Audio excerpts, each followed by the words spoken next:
Su vida estuvo marcada por el infortunio de contraer poliomielitis en 1913 y por un grave accidente en su juventud en 1925 a los 18 años, el cual la mantuvo postrada durante largos periodos y la llevó a someterse a 32 operaciones quirúrgicas. Fue la tercera hija de 4 hermanas, con la menor fue con quien mantuvo un constante compañerismo. Su madre fue Matilde Calderón y con ella la relación siempre se tambaleó entre el amor y el odio. Y su padre, Guillermo Kahlo, fotógrafo, mantuvo una relación muy cercana con su hija. Fue él quien alentó a Frida a realizar deportes como boxeo o fútbol tras su enfermedad de poliomielitis y fue ella quien aprendió a prestarle asistencia tras los ataques de epilepsia que sufría él. En 1922 ingresó a la Escuela Nacional Preparatoria, en el cual formó parte de un grupo de intelectuales llamados los cachuchas, los cuales se autodefinían como un grupo político. En la época de 1928 ya había comenzado a frecuentar ambientes políticos y artísticos e intelectuales. Fue a través de estas reuniones donde conoció a Diego Rivera, pero entabló una charla con él a través de una visita esporádica en el edificio de la Secretaría de Educación Pública, donde Rivera se encontraba haciendo una serie de murales. Ambos contrajeron matrimonio el 21 de agosto de 1929, ella con 22 años y él con 42. 10 años más tarde se divorciaron por sucesivas infidelidades de ambos y un año más tarde, en 1940, tuvieron un segundo matrimonio. Vivieron en Detroit entre 1930 y 1934 por pedidos de trabajo a Diego Rivera. En 1950, Frida tuvo que ser hospitalizada durante un año y en 1953 le amputaron una pierna por gangrena. En 1954 falleció en su casa de Coyoacán. La primer pintura fue en 1926, un autorretrato de ella misma con traje de terciopelo, dedicada a quien fue su novio en esa época, Alejandro Gómez Arias, con la intención de volver a reconciliarse. A partir de esta primera pintura, Frida continuó con una dinámica que continuó el resto de su vida: reflejar en cada cuadro los sucesos de su vida y los sentimientos que le producían. La pintura cobró importancia para ella tras el accidente de autobús, ya que comenzó a pintar de una manera más constante por tener que estar postrada en la cama.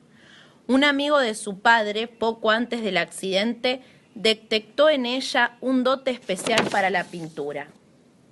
En 1932 contempló un eclipse solar que incorporó en algunos de sus cuadros, el dualismo noche y día. Una de sus obras más conocidas es Las dos Fridas, de 1939. Este cuadro refleja una crisis marital con Diego Rivera y las figuras son casi de tamaño natural. Frente a un fondo tormentoso, la Frida de la derecha es la amada por Diego y la de la izquierda es la que el pintor ha rechazado. Los vestidos que llevan puestos permiten reivindicar sus raíces europeas e indígenas. Las dos comparten la misma sangre a través de una vena que está conectada de un corazón a otro y de la parte europea amenaza con perder toda su sangre. Otra pintura conocida tras su separación fue Dos desnudos en un bosque, de 1939, la cual rompió récords. Esta pintura la realizó sobre metal. Durante 1940, su reconocimiento se fue incrementando especialmente en Estados Unidos. Participó en importantes exposiciones colectivas en el Museo de Arte Moderno de Nueva York, Instituto de Arte Contemporáneo de Boston y en el Museo de Arte de Filadelfia. También participó de la Exposición Internacional de Surrealistas de la Galería de Arte Mexicano, con sus obras La Mesa Herida y Las dos Fridas, también en el mismo año. En 1953, un año antes de su muerte, se organizó La única exposición individual del artista, al cual los médicos le prohibieron asistir por su salud, pero el artista igualmente llegó en ambulancia y en una cama de hospital se ubicó en el centro de la galería. Frida Kahlo fue autora de más de 200 obras, entre ellas se encuentran Autorretrato con collar de espinas, 1940, Diego y Frida, 1944, La columna rota, 1944, El suicidio de Dorothy Hale, 1938, Aparador en una calle de Detroit, 1932, El venado herido, 1946, Autorretrato como Tijuana, 1943, Sin esperanza, 1945, Mi nacimiento, 1932, Autorretrato dedicado a Trotsky, 1937. El último cuadro que Frida realizó fue Viva la vida en 1954, un óleo sobre amazonita con tonos muy vivos.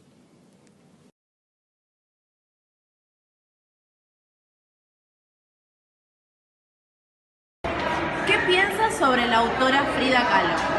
Bueno, en referencia a Frida Kahlo considero que es una de las artistas importantísimas, ¿sí?, que tenemos en Latinoamérica y también en el mundo, porque superó las fronteras del mundo. Es un referente del arte en el siglo XX, tanto desde lo artístico también como desde la cuestión de género. ¿Qué opinas sobre sus obras? Bueno, en referencia a las obras de Frida Kahlo, me parece que ella supo resignificar, ¿sí?, todo lo que le pasó, que ella tuvo una vida muy trágica, muy dramática, y pudo integrar todo ese mundo interno con la vanguardia que ella conocía y que cultivaba, que era el surrealismo, la influencia de su marido, Diego Rivera, y de los artistas, ¿sí?, que bueno, lo frecuentaban, un México muy comprometido y muy convulsionado, ¿sí?, estoy hablando de los muralistas mexicanos, y ella pudo hacer una síntesis y un camino personal. Es muy interesante poder ver en las obras una cuestión que muchos hablan de realismo mágico, ¿sí? Nosotros podemos encontrar en un retrato, en un autorretrato de Frida Kahlo, ¿sí?, podemos vislumbrar una parte de la América profunda, pero a la vez podemos leer, ¿sí?, parte de su vida, ¿sí? Y también es innegable la empatía que logró con el público, ¿sí? Un público que no solamente es un público docto, sino con el público en general. Yo creo que como ella es tan genuina en mostrar de una manera bella los distintos aspectos de su vida, incluso los más profundos, los más desgarradores, eso es lo que hizo que en este juego del arte, en donde la mirada no se agota con todo lo que pone el artista, sino con lo que pone el espectador, se pudiera dar de una manera tan, ¿sí?, perfecta. Porque el público sabe leer, ¿sí?, la obra de Frida, y no solamente sabe leerla, sino se identifica, ¿sí?, con esa vida de superación, ¿no? Porque fue una vida en la cual ella, de una manera creativa, pudo hacer trascender, ¿sí?, incluso las adversidades, ¿sí?, más complejas. ¿Le gusta la artista Frida Kahlo?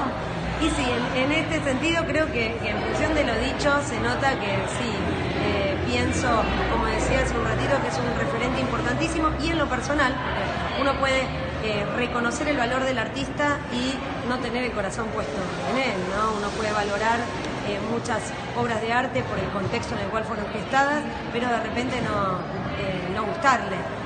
En el caso concreto de Frida Kahlo, sí, es una artista que me gusta mucho, con la que uno a veces en algunos puntos se puede identificar, y también considero que, como como referente americano es importantísimo. ¿Tiene alguna crítica para hacerle?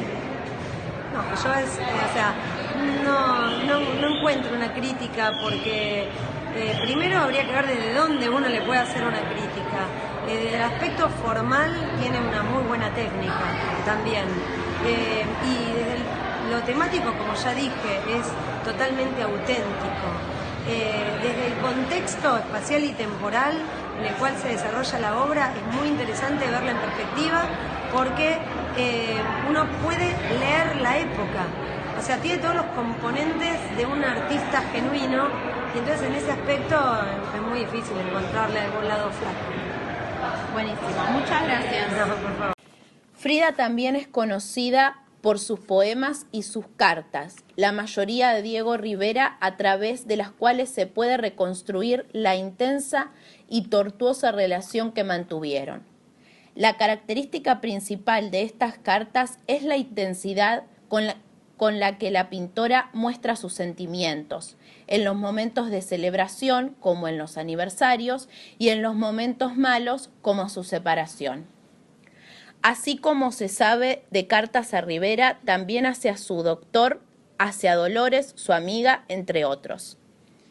Mi Diego, espejo de la noche, tus ojos, espadas verdes dentro de mi carne, ondas entre nuestras manos. Todo tú en el espacio lleno de sonidos, en la sombra y en la luz. Tú te llamarás auxocromo, el que capta el color. Tú eres todas las combinaciones de números, la vida. Mi deseo es entender la línea, la forma de movimiento. Tú llenas y yo recibo. Tu palabra recorre todo el espacio y llega a mis células que son mis astros y va a las tuyas que son mi luz. Sin duda, ha sido la literatura el espacio donde las obras de Frida han tenido mayor impacto, inspirando a escritores de variados géneros. Por ejemplo, Elena Poniatowska, escritora mexicana, que en su obra Las 7 cabritas nombra Diego estoy sola, Diego ya no estoy sola. En el género poético, Pascal Petit se refiere a cuadros de Frida en sus poemas. También ha sido interpretada en películas como Frida Naturaleza Viva, Frida, Einstein en Guanajuato. En el mundo de la música, la banda Red Hot Chili Peppers le dedicó la canción Scar Tissue, mientras que la banda Tijuana No le dedica Pobre Frida. Madonna, en su video Bedtime Story, varias escenas están basadas en sus pinturas. En 2015 se inspira en una fotografía tomada a Kahlo para la portada de su álbum Rebel Heart y la menciona en Graffiti Heart. También se encuentran, entre otros, Pedro Guerra con la canción El elefante y la paloma, Marta Sánchez la homenajea en Frida y sus flores, Joaquín Sabina la recuerda en El Boulevard de los Sueños Rotos, Ricardo Arjona en la canción Tú sin mí, Fito Páez en Lo que el viento nunca se llevó. Sergio Arau en 1994 como solista aparece parodiando una obra de Frida en su álbum Mi Frida, su Frida. Y Coldplay le dio nombre a su cuarto disco, Viva la Vida, en honor al cuadro de Frida, a partir de su visita a México durante su gira XA. La Casa Azul se encuentra en Coyoacán, donde nació y creció. Fue construida en 1904 por sus padres. Tras el fallecimiento del artista, la casa fue donada por Diego y desde 1957 es un museo que alberga objetos de su vida y es un destino popular para los turistas.